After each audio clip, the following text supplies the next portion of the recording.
is he right to blame the mainstream media for so-called vaccine hesitancy, scepticism, or anti-vax sentiment? Rory's in Finchley. Rory, what do you reckon? How you doing, James? Second time caller. You don't have to keep count. I go easy on everybody, with one or two glorious exceptions. Exactly. No, I think he's bang on. I think there's one thing that probably needs to be highlighted that really hasn't so far. Yes. And I think we lose the distinction between mainstream media and social media, in that I think they now just are effectively one and the same in many cases. I do too. So I think if you think about what we see in our sort of mainstream shows like Newsnight and so forth, yes, you get these sort of individuals who maybe start out on Twitter for having an opinion, maybe end up writing on blogs or websites that grow in popularity. I'm thinking things like Spiked, and they end up becoming prominent on mainstream media because our media networks are looking for contributors who have the biggest likes, the biggest reach, or the biggest networks. So these people, even if the reaction is a million people queuing up to say you're talking undiluted twaddle, you ridiculous balloon, then a certain type of producer will go, oh, that's interesting. A million people think this person's a ridiculous balloon. Let's give them 250 quid and book them for tomorrotomorrow's show. Exactly. I have to be slightly careful here because that is pretty much every other corner of the media except the one which you're now appearing on for free. Well, exactly. So more of this. But no, I think... More of Rory. More of Rory, exactly. Get me national. No, I think that if you look, GB News has been quite a good example of that, because I was having actually a really good discussion with a friend recently. We're talking about this exact topic about disinformation around vaccines and things like that, and we were going through the guests. And that's mainstream. That's mainstream media, right? I mean, it's funded by foreign hedge funds, and it's on normal telly boxes, on normal Sky boxes. You'll understand. I haven't made a great study of it myself, although I've got some breaking news for you. I'm told that Andrew Neil won't be returning there as a presenter next week. No, I'm not joking. Literally, that's breaking as we speak. I don't know whether you care or not. I don't know whether that would encourage more people to watch it. The fact that Andrew Neil's not going to be on it might do me. It's a good example of It's a good example of that model not working in the UK, and he sort of put his reputation on the line there by doing that show. And going back to the point I was making, you're getting these listed contributors who are more coming from Twitter than they are anywhere else. Is that what they do? They get a lot of kind of anti-vaccine, kind of anti-mask types. Look, I'm not an avid viewer, but sure. I've seen the clips appearing online, and you are seeing, these personalities appear with their comments on vaccines, but none of them are qualified. None of them have any sort of credentials to talk about these sorts of issues. But if they're appearing on GB News and maybe getting popularity, then they're going to appear on the other major networks. And the best example is GB News as a case study, really, is look at Nigel Farage. They were desperate to try and get ratings up. They know he attracts a certain type of big close to home, this one, Rory. Mind how you go. I know. I'm in danger of getting cut off any second. No, you're not at all, not on this show, but it's commercial media, and I'm in commercial media, and I have also been required to call him a colleague for a pretty dismal period of my career. Yeah, but I think that when it comes to something like as important as vaccines and topics around health, yes, we just have to be a bit collectively conscious as to who we're getting information from. Yes, and I'm not aware of him saying anything particularly on that particular subject. But he's emblematic of a model that thinks a strength of opinion is perhaps as important as accuracy of opinion. Exactly, and I think just to give Harry credit, as if I know him, Prince Harry credit where he's due, he's right to call out mainstream media as much as he is social media, because in my mind they absolutely are. I wonder if anyone wants to have a crack at separating them, actually, because I can't. And I'm pretty close to the screen on this one. My nose is right up against it, so possibly I don't see things clearly. Rory mentions one particular television station that apparently is full of people who would peddle precisely the sort of ideas that are the ones that Prince Harry is talking about. It's also worth pointing out that Harry isn't just focusing on the UK. You listen to that clip, and I may well play it again. It's a global issue. John takes up this point. Prince Harry is campaigning for vaccine equity on a global stage, not just Britain, and he's raising millions for the underdeveloped countries. He's worked with global citizens, and yes, he is qualified to do what he is doing, charitable causes. I take that under advisement with Helen's point about unless he acknowledges the fundamental unfairness, the fundamental truth at the exact 3 times. Unless he acknowledges the fundamental unfairness of having his status bestowed by birth. Helen doesn't feel he's an entirely honest actor. I don't necessarily agree with her, but it's a helpful line of thought. That distinction, can you separate news media from social media, which I think you would have to do in order to disagree with Prince Harry? 0345 6060973 is the number you need. And I know how many people are thinking, when's he going to mention Andrea Leadsom and Pascal Lamy? The answer is I'm not. Oh, rats, I just did. James is in Barnes. James, what would you like to say? Hi, James. Hello, morning. James, from my own experience of my ex-wife, who I'm very close to, and my daughter, who I see all the time, both of them are completely driven by the social media misinformation and conspiracy theories that they get. And so much so that my daughter, for instance, just as a ridiculous example, yes. when I had both the vaccines and she came for dinner, she's 32, she said to me, Daddy, keep away. So I said, what are you talking about? Why? She said, because you're shredding the, so this is... Oh, James, I'm so sorry. That must have been awful for you. Well, it's just, it is very shredding. Upsetting. This means you're sending off vibes, are you, from your vaccine? That they can pick up and they can get. Oh, my God. And well, I feel sorry for her as well. I hope that's appropriate. Good. Yeah, of course you do. You heard that. And the sad thing is that they misappropriate the information they get, which is all through social media. And what they don't understand is the algorithms that all the social media companies use. It's like if you're interested in potato picking, eventually you'll be sent everything that's to do with potato picking. So you'll think everybody is interested in potato picking. So by the same analogy, they think this is a common held belief because this is what they keep getting sent. It's not just social. I mean, I don't think that finding someone who's been completely persuaded by social media means that news media doesn't play a role in other people's journeys. But and I know you're not suggesting that. You're just describing So when you say social media, what are you talking about? I'm talking about Facebook, Instagram, Twitter, those sort of things. Because in America, there was a thing in the Telegraph recently, not that I read it, but I noticed it, that the CIA have reported that there are 15 people in America who are responsible for something like 79% of the conspiracy theories. And I've said this a few times to different people, that I think that the governments of the West need to start... You could get Chris Whitty and Patrick Vallance in a room and with all the top virologists with my daughter, it wouldn't make any difference. Is that right? Yeah, they need to be disproved.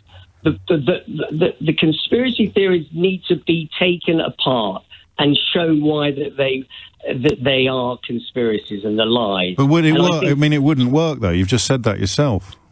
Well, it wouldn't. I think they need to show the source that it's coming from. And then pick it down. I wonder, again, I find myself, whenever we start these conversations, halfway through them, I find myself wondering what works, who's managed to actually bring someone back from the brink. We've had 3 right-wing radio hosts in America actually die of it in the last month, having been either anti-mask or anti-vax or both, or claiming it's a hoax. One of these sort of prominent Fox News types was claiming it was a hoax and also claiming that racism didn't exist until she was turned down for a test by a private company and then claimed it was a result of racism rather than a result of her damaging public pronouncements on the entire issue. So it is all mad. What unravels it, I do not know. Don't mention any names at this point. I'm still thinking about that. But you mentioned social media, and you say that that's where they're getting it all from, but some of the people that they are stumbling across on social media will be names that everybody listening would recognise, no? Yes, absolutely. And that's what brings mainstream media into it, because you don't discover these people exclusively on social, do you? Or do you? Have you heard them on the radio? Have you seen them on the telly? Have you read their newspaper columns? No. Right. No, I think that's. But I won't mention what. And I don't normally listen to this radio. I was in the car and I was just bored. Oh, all right. There was a radio station I happened to. Oh, you mean the radio station that you don't normally listen to? You were listening to yesterday. I happened to change it when I was in the car. Oh, God. And what was astonishing? Yes. What was astonishing is this caller was saying to the presenter yesterday that 40% of the people who are dying from the virus in hospital have been double vaccinated. Now, that's a complete and utter lie, yes, of course with no evidence. What did the presenter do? What did the presenter do? He did not. He said nothing. He didn't. He talked as if it was normal. And I rang up the radio station to get on to try and say, well, you know, how did you allow this to happen? Weirdo. And do you? And obviously they didn't put me on. Right. But the thing is, you have to question. This is a mainstream radio station that is broadcast all over the UK. And that's why Prince Harry's right. And I bet they're at the front of the queue to claim that Prince Harry's wrong to blame news media for doing exactly what he's done, which you've just proved is true. Before you go, because I'm late for the news, would I be right in thinking that this presenter was pro-Brexit by any chance? Completely pro-Brexit. There you go. Funny that. You know who he is. I don't know who he is, because I mean, I can think of 4 or 5 people that it might have been, and that is part of the problem. That's why Prince Harry is categorically correct, isn't it? You can think right now of people, and yet apparently, no, it's just Facebook. John's in Bristol. John, what would you like to say? Oh, hello, James. Hello, John.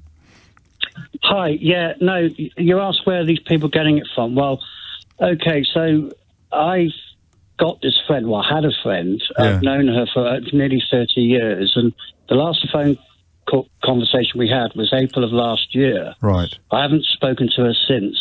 I've lost her, and it's really, really sad. And it really was sad because we were very close, and we got on very well for nearly 30 years. What happened? Well, you know, she's an educated sort of businesswoman, middle class, you know, English. You know, she's not stupid. Nor are uneducated, non-English, lower class or upper class people. I know, but why you've said that is I understand. I want other people to understand. I do understand. We think tinfoil hats are put on by people who aren't like us, don't we? That's what we think, and we're wrong. But she got it all from social media. Now, she got it from one particular guy, whom I won't mention his name because I don't want to give him the publicity. But he's got this YouTube channel, and she completely got into the whole QAnon, 5G, Bill Gates nonsense. Right. So anyway, there were 2 final straws on our last conversation we had of April last year. The first final straw was she actually said to me that Donald Trump. She said Bill Gates was evil and Donald Trump was a great guy who's going to save the world. Gosh. Right? Which was just laughable. But then the worst final straw was she actually questioned the whole George Floyd murder, and she actually suggested, how do we know it's not a conspiracy? It's all choreographed. They're all actors. It's all a put-up job. Wow. Which I found totally insulting and offensive. And, you know, if it's odd, isn't it, that it goes hand in hand with the American politics. So a British anti-vaxxer is more likely, presumably, to believe, for example, that there was even a scintilla of sense in the claims that Donald Trump had somehow been defrauded in the election last year. Oh, she's so far down the rabbit hole, James. It's unbelievable. The whole paedophile ring, QAnon, she's bought into the whole lot. And it's all down to this one guy, because she used to post it. She posted his manifesto, if you want to call it that. Yeah. Right. And you know, it's just unbelievable, and it's really, really sad. But here's the thing. I've known her for 30 years. No, I know you said. I just wanted to sort of think out loud a bit, if I may, John, because this, and I know this isn't why you rung in, so I'm not expecting you to answer necessarily. This conflation of news and social media, you see them as being quite distinct, but the more I think about it, and I'd ask you to tell the producer the name of the person you're talking about when you've come off air, because I'm not as up to date on some of this stuff as perhaps I should be. Perhaps I need to be. It may be too late already. But the thing is, I think the way the model works is that they carry adverts on this channel, and the person that is running the channel will be making money from those adverts. So, I mean, we can call it social media, but it's being run entirely the same as what we call normal or respectable media, commercial. What's disturbing, James, is that a lot of the social media stuff, that nonsense, has bled. Some of it has bled more subtly, bled into the mainstream. So you have commentators who are given platforms on mainstream media. Well, that's the point, isn't it? I don't see how anyone can argue with Prince Harry. The more we continue this conversation, on this. You know, having heard what you just played, what he said, Yeah, he's absolutely right. He's not just right. I've got no time for the monarchy. No, that's fine. In this instance, he's absolutely right. I can have two thoughts in my head. I can be totally against the monarchy, but it doesn't mean everything a member of the monarchy says is de facto false. It's if the Queen comes out and says it's raining and you're up to your knees in rainwater, you're not. Oh no, I'm a Republican. It's not raining. You make a brilliant point, John. You make it very charmingly as well. There is this dewormer, this animal dewormer as well, which I think also works on humans if you're trying to get rid of worms, but quite prominent. There's one big podcaster in America, and he's huge. I mean, I'm not going to mention his name, but I mean, he's worth a million of me when it comes to profile and success and all the rest of it. But he's caught it and gone public with claims that he's used this sheep dewormer.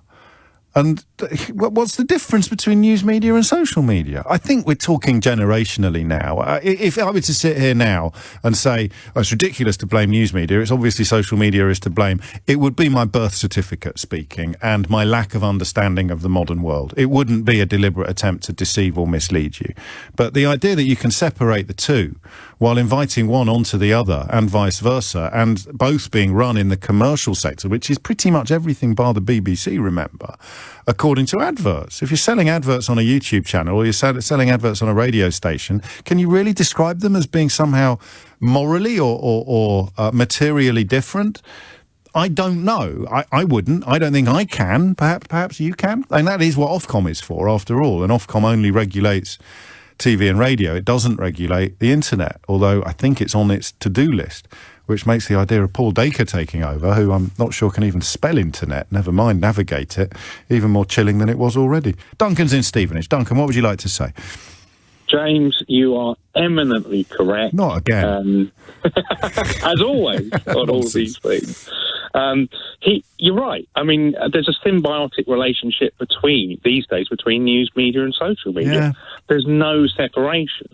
You get people in the news media who make their name on social media, and on the news media they have social pages. Yes. And it's basically a symbiotic relationship. I think, and I am going to defend my side of the fence on this one, I think it takes time to catch up. I think that the whole of social media, and I mean, you can libel people on social media. A Conservative MP libelled me while I was on holiday and was forced into a humiliating... Yes, I know, I saw the post. It was great fun, wasn't it? Forced into a humiliating climb down, which was picked up by precisely no newspapers. Odd that, if it had been a left-wing MP forced into a humiliating climb down on social media, or indeed perhaps a left-wing think tank found by Ofcom to have no grounds whatsoever for complaint. I suspect it might have had a little bit more coverage in what we call the mainstream media, but we all have our crosses to bear. We haven't caught up yet, so it's not necessarily the fault of the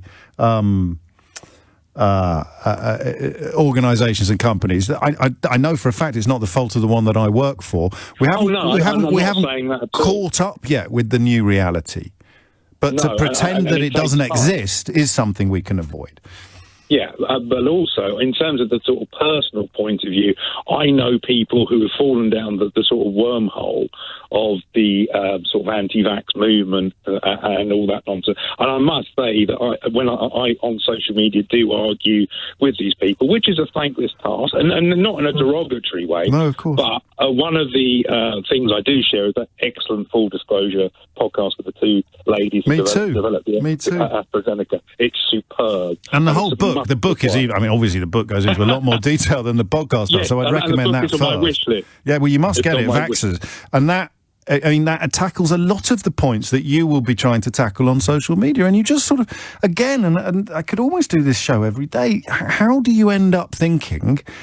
Andrea Ledson knows as much about the WTO as Pascal Lamy does, but we'll park that. How do you end up thinking that some weirdo on Facebook that used to be in, I don't know, Bergerac, knows more about these issues than the people that actually create the vaccine? And the answer is conspiracy, right? That is the answer. There is a secret. Two places, I think. Yes. It comes from learned experience on one part, and I'll come to that in a sec. And it comes from a deep distrust and a sort of pre-delectation to dive into conspiracy theories. So in my sort of friends, I know one person whose parent had a very particularly bad experience to another vaccine, right, and so is predisposed not to trust any vaccine at all. You can see. Yeah. I mean, there's a kernel of rational thought there, isn't there? The rational thought. Yes. The other person I know is a sort of wacko 5G, right? The full ticket. Bill Gates. Yes. All the usual suspects. We shouldn't know about them. And in the olden days, we wouldn't have done. I know you can think of the protocols of the Elders of Zion and the moon landings. That's really funny you mentioned that, because that was literally what I was going to say. So back in my youth, I had a very brief period after university where I was in a really kind of bad funk, and it was the early days of the internet, right? And I was looking at stuff, but I was like, oh God, this stuff's all true. Yeah. But then you fell for it. Yeah, briefly, for like a month. I understand. And then you realise, actually, this is nonsense. And having been through that experience, very briefly, I realised how easy it is to fall for that when you're in a position of feeling low or feeling that you have some sort of access to special information. You're feeling unseen, unappreciated, unloved, maybe. That was nonsense. And also uncontrolled. You don't have control. This is my new theory. Well, not new, but you're right, Duncan. And do you see, that gives you a generosity of spirit that perhaps some of us who haven't fallen down a rabbit hole, but I acknowledge I could have done, but I don't think I have fallen down a rabbit hole. That you have a generosity of spirit that the rest of us could learn from. I think if you have, you think, yes, listen, it can happen. Yeah, contempt for the con men, compassion for the conned is as close as I get to that. Saying, look, it isn't the fault of the person who believes that the moon is made of cheese, because look at all the money and effort that has been put in to persuading them that the moon is made of cheese, and until you're right in front of them with a piece of moon and a piece of cheese, you can't really hold them responsible for what they've ended up thinking. But now I sound condescending and patronising and quite possibly sneering, depending upon which newspaper you read. Thank you, mate. Last word on this, I think, will be Steve in Bath. It's a funny one, but the conclusion at the moment is you can't really separate the two, which I hadn't fully appreciated before. Steve, what would you like to say? Hi, morning, James. I fully agree. I think Prince Harry is fully correct. And I come from this. The reason I phone in was I fully fell down the rabbit hole, so to put it, when I was about 14 or so at school. I'm now in my mid-30s, but at the time I just won a voucher for academic achievement at the speech day, and it was a bookstore voucher, so I just went down to my local bookstore and browsed the shelves down there, and just a book stood out and seemed quite interesting, and took that home, and I got into that. I won't mention the author, but fairly well-known ex-footballer. Okay, right, you are. Okay, yeah. No, I get it. Just got into all the theories and the more. How long did you subscribe to that for? So from 14, I even went to a stage of asking for his books for Christmas, and really, I had relatives buying them and then reading the back cover and being alarmed at what for Christmas. But you should have been reading James Herbert at that age, I think, or I don't know, or even J.K. Rowling. And what broke the spell, if that's a good way of putting it? If indeed anything, it may have just been a slow process of erosion. I just think growing up, and I moved. I went to uni, and just other sources of information. Then just slowly over time, and that's it.